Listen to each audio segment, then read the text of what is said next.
My understanding of what happened is that the State Department had emails that they gave to the committee that was formed, we now know, to politically, in a partisan way, go after me, not investigate what happened in Benghazi, and that we'd already provided those emails because they were already on the state.gov system. Presidential candidate Hillary Clinton on the PBS NewsHour last night casting doubt on the legitimacy of the Select Committee on Benghazi. Mrs. Clinton claims Republicans are politicizing Benghazi, and now her supporters are calling for this Select Committee to be disbanded. But is that really warranted? For more, let's bring in Edward Klein from Newsmax New York. He is the author of a book I like very much, Unlikeable: The Problem with Hillary. And Skyping in from Connecticut, the one-time Lieutenant Governor of New York, Betsy McCaughey. Ed, first to you. In about 2 weeks, Mrs. Clinton is scheduled to testify before the Benghazi Select Committee. Kevin McCarthy made comments that ended up in a Hillary ad. Does that give Democrats carte blanche to try and walk out of the hearing? I think we're seeing a new, more feisty Hillary in the last week or so. This is a Hillary who might feel that her back is against the wall.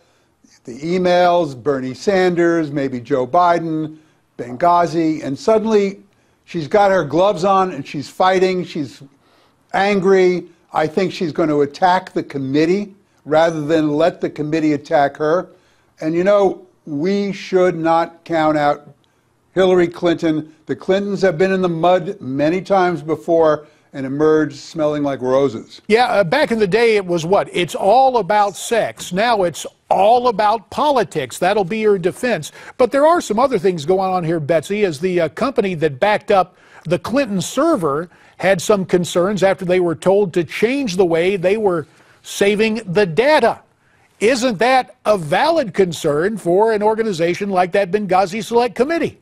Oh, yes, and never mind the public, even the pundits, even the press can't keep track of all the changing plot lines regarding the emails, the servers, the media companies, and Benghazi. But one thing is clear, most people still don't trust Hillary. And to me, the most profound event of the week was the Today interview Monday morning when Savannah Guthrie interviewed Mrs. Clinton. That should have been a puffball, very friendly interview. In fact, it showed how even the mainstream media are turning on Mrs. Clinton. You see, Guthrie suggested she wasn't likable. She was having trouble connecting with people. She wasn't trustworthy. And all of that, of course, validating the famous Ed Klein's new book, which you must read. Yeah, well, I have read it, and it's interesting. You talk about changes. We've seen it with Hillary, for example, in this Trans-Pacific Partnership. Yes. She made it official, pulling a 180. I tell you what, let's listen to Hillary then and now. The so-called TPP will lower barriers, raise standards, and drive long-term growth across the region. It will cover 40% of the world's total trade and establish strong protections for workers and the environment. We welcome the interest of any nation willing to meet 21st century standards as embodied in the TPP. And of course now she says the TPP is no good. Now, Ed, you have written before about the rift between Obama and Mrs. Clinton. This very public rift, is it political necessity to embrace the left, and will it trigger the entry of Joe Biden into the race?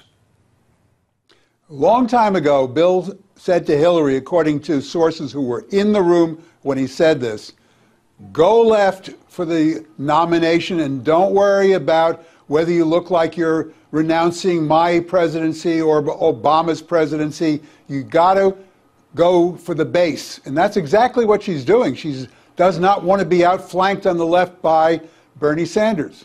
Oh, absolutely, and these union endorsements are at stake. Let me point out also that the first Democratic primary debate is next week, so she is teeing up her left-wing credentials for that. Well, and bringing up the specter of that first Democrat debate that's on CNN next week, you remember back in 2000, I think it was the second debate between George W. Bush and Al Gore, and Al Gore was suddenly saying, oh, I agree, because he had appeared too controversial, too mean to George W. in the first debate.